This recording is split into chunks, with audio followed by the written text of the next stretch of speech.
यदि आप कोई किसी प्रकार की ज़मीन खरीद रहे हो, खेती की ज़मीन, प्लॉट की ज़मीन, तो खरीदने से पहले आप उसकी जांच कैसे करें कि इसकी कोई डबल रजिस्ट्री तो नहीं, पहले भी इसकी कोई रजिस्ट्री तो नहीं हो चुकी कि पहले भी बेच दी फिर आपको बेच दी। तो आप कैसे पता करें? देखिए, धोखा वहीं पे होता है जहां आपको ज़्यादा यकीन होता है। तो इसलिए आप कैसे पता करें किसी भी प्रॉपर्टी के बारे में कि ये बिल्कुल सही है, वो मैं इस वीडियो में बताने जा रहा हूँ। देखिए, इससे पहले मैं आपसे कहूँगा, यदि आप कोई भी प्रॉपर्टी के संबंध में सलाह लेना चाहते हैं तो ले सकते हैं। हमारा कॉन्टैक्ट नंबर जो है वीडियो की डिस्क्रिप्शन में दिया गया है, आप वहाँ से कॉन्टैक्ट कर सकते हैं। देखिए, सबसे पहले मैं आपको बता दूं कि डबल रजिस्ट्री वाले फ्रॉड जो है वो अधिक हो रहे हैं, और यदि मान लीजिए आपने डबल रजिस्ट्री आपको किसी ने करा दी तो आपका पैसा पूरा जो है, जितनी भी प्रॉपर्टी खरीदी वो पूरा पैसा बेकार जाएगा।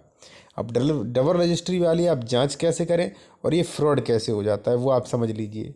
देखिए, सपोज दैट आपने ये बैनामा है, आपने बैनामा करा लिया, आपने कोई ज़मीन खरीद ली, आप जो है प्रॉपर्टी के मालिक बन गए।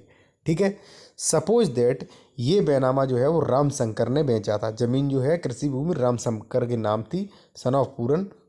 आपको बेच दिया, आपने खरीद लिया भाई, आपने ये रजिस्ट्री करा ली और कब्जा भी कर लिया। ठीक है, या मान लीजिए नहीं कर लिया, आपने बैनामा कर लिया, आप उसी दिन से मालिक हो गए। लीगल तौर पे प्रॉपर्टी ट्रांसफ़र एक्ट के अनुसार आप उसके मालिक बन गए। अब भाई क्या आप मालिक हैं, लेकिन आपका आपने कब्जा भी कर लिया, प्लॉट जो है आपका चार दीवारी भी करवा दी। अब मान लीजिए आपने दाखिल खारिज नहीं करवाया, क्योंकि इसके बाद दाखिल खारिज करवाना होता है, कई लोग दाखिल खारिज नहीं करवाते हैं। तो ये प्रॉपर्टी आपने रजिस्ट्री भले ही करा ली, लेकिन ये प्रॉपर्टी जो है जब आप इसकी फ़र्द या खतौनी निकलवाएंगे नेट से, तो ये राम शंकर के नाम ही ज़मीन शो होगी।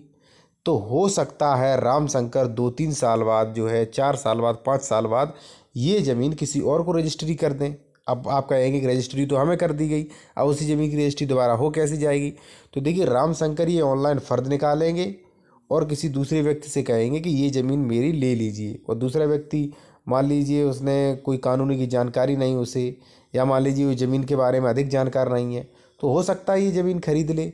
और यदि राम शंकर की ज़मीन ये दोबारा किसी को बेच दी तो दूसरी वाली रजिस्ट्री बिल्कुल, एकदम बिल्कुल शून्य, यानी कि इनवैलिड होगी, कोई महत्व नहीं इसका। तो ये राम शंकर दूसरी बार जिसे भी बेचेंगे उसके पूरे पैसे मारे जाएंगे, और वो जो है उसे कोई भी ज़मीन नहीं मिलेगी। ठीक है। तो दूसरी बात ये भी हो सकती है कि मान लीजिए राम शंकर ने पहली रजिस्ट्री आपको कर दी, राम शंकर एक्सपायर हो गए, आपने दाखिल खारिज करवाया नहीं, तो यहाँ पे खतौनी में जो ज़मीन है वो राम शंकर के नाम है, और जब वो एक्सपायर हो जाएंगे तो लेखपाल इसी ज़मीन को उनके अधिकारी, जो भी उत्तराधिकारी हैं, उनको दे देंगे। जैसे मान लीजिए राम शंकर के 2 पुत्र हैं, राम और श्याम, तो ये ज़मीन आ जाएगी राम और श्याम के पास। अब राम और श्याम बड़े होंगे, या मान लीजिए कुछ दिनों बाद, या मान लीजिए वो बेईमान टाइप के व्यक्ति हैं, तो राम और श्याम, जिनके पापा ने आपको ज़मीन बेची थी, तो राम और श्याम वही ज़मीन इस खतौनी के आधार पर, ज़मीन तो पहले ही बेच चुकी है लेकिन खतौनी में उनका नाम आ रहा है, तो यही ज़मीन वो किसी दूसरे को बेच सकते हैं। ठीक है। तो दूसरे को बेच दी, रजिस्ट्री भी हो गई, जब वो कब्जा करने जाएगा तब उसे पता चलेगा कि ये ज़मीन पहले ही उनके पिताजी बेच गए, तो उसके जिससे ज़मीन बेची राम और श्याम ने, उसके पैसे चले जाएंगे। यदि वो व्यक्ति दबंग हुआ तो हो सकता है उस पर प्लॉट पे कब्जा कर ले, और जिसने पहली रजिस्ट्री कराई है वो कोर्ट कचहरी के चक्कर काटना पड़े। तो दोस्तों, जब भी आप ज़मीन खरीदें तो ये ज़रूर पता लगाएं कि इसकी पहले रजिस्ट्री तो नहीं हो गई। इसलिए आप जो है खतौनी पे पूर्ण तरीके से विश्वास ना करें, सिर्फ और सिर्फ खतौनी को देखकर ही ना खरीदें। आप जो ज़मीन खरीद रहे हैं उसकी जांच पड़ताल करें।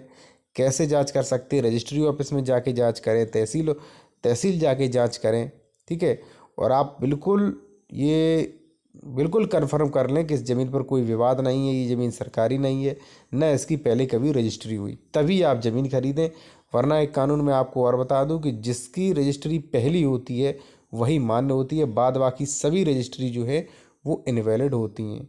दोस्तों, वीडियो को लाइक करें और बेल आइकन ज़रूर दबा दें, जिससे आने वाले महत्वपूर्ण वीडियो आपको मिल सके।